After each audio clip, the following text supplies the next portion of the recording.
And it's some of the things that you brought up. One of them was a desire for more structure and accountability.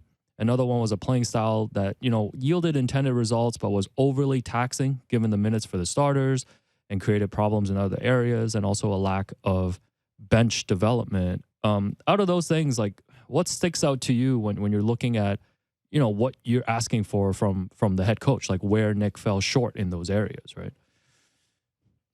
I mean, I think a lot of it, like when we really think about it, right? Like, um, in terms of this organization, and we know this about the Raptors, but like this is the development is the lifeblood of this organization. And part of that is, do you draft the right people to come in? And I think on that front, the front office really does need to take more accountability on that front. Like, aside from Scotty, like who are the can't miss prospects that they've really brought in the door and we're really excited about, right?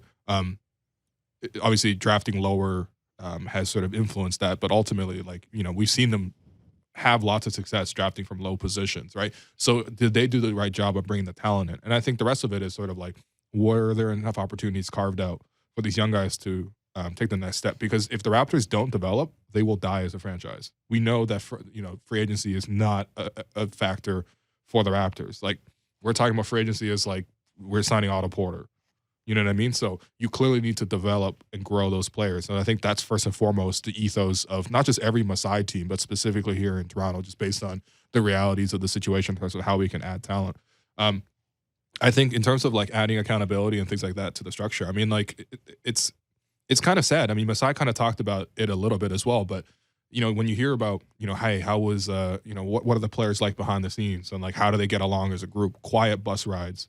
You know what I mean? Like guys coming to practice 10 minutes before and leaving right afterwards. Stuff like that, where it's like there has to be an accountability of like how you work and how much it's important to actually come in here and deliver the results on the court. And I think that, there are certain guys who are growing on that front. The guy I definitely don't question, is a guy like Pascal, right? But like, how much do you really expect these leaders to sort of blend down and sort of let the other guys sort of follow in their positions? And I think that those are all factors that really, to me, it's just disappointing to hear as someone who obviously covers the team, but, obviously my bias is on the table. Like, I clearly love the team and I really, really enjoy the product. And I think when you hear some of that stuff and you hear about sort of how they don't get along, or not even how they don't get along, that's not really fair, but like, is that culture of working there for them? I mean, I think that that's something that I didn't have to question in the past. I kind of just took that for granted, like I didn't have to worry if the bench mob was putting in hours. I knew they were. And you could see that on the results on the floor, and you can see all these guys sort of grow into bigger positions. Obviously you see what Fred has become, you see what Pascal has become, you see what even Norm, right? What he had a 40 ball last night, right? That's amazing, right? Like these guys were all unheralded prospects who came in and really, really took that accountability of working and getting better. And I'm wondering like, where's that next generation for these guys, and sort of who are the coaches who are going to put that in? And also, honestly, it comes back to Masai as well. Like accountability, it's like falls at the top, not in the middle. Ultimately, like a coach, no matter how like strong you can bring a coach in or how strong of a figure you can have, we know that that's not the main guy. He doesn't sign the check.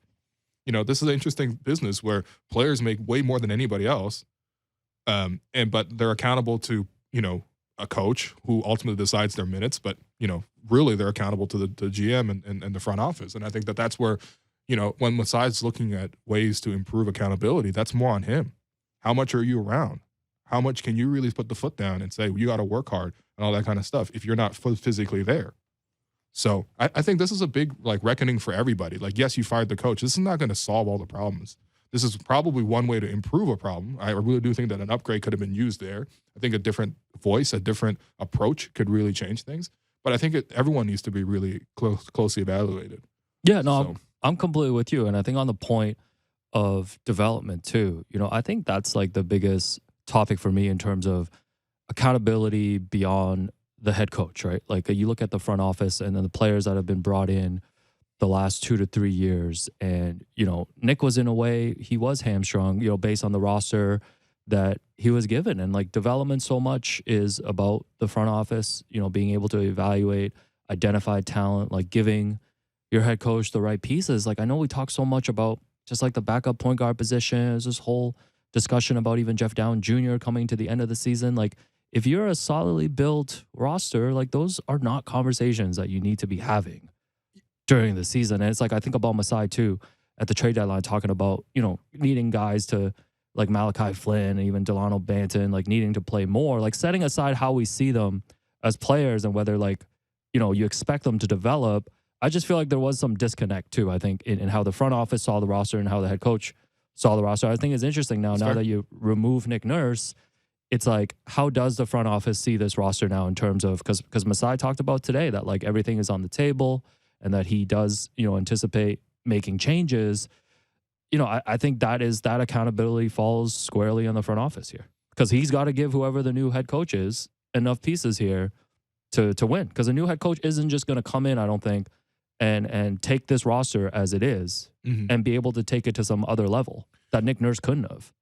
Well, this is where I would disagree, because I think that obviously the players here right now are not a championship contending core. I don't even think that, there's any guarantee that this group as is even wins one round in the playoffs, given what the top of the Eastern Conference looks like. Okay, best case scenario. But I do think that there's clearly evidence that this group can do more than what they did this season. Look no further than last season, right? And you can say, well, they got lucky or they overachieved.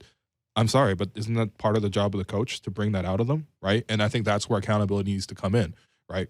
Or we talked about, Masai specifically talked about, okay, that New Orleans game and that Brooklyn game started to look fishy. You know what happened on those road trips? 41 points in the first quarter, both games. That's accountability. That's not like, oh, it was a bad matchup. That's not whatever. That's like guys weren't ready to play.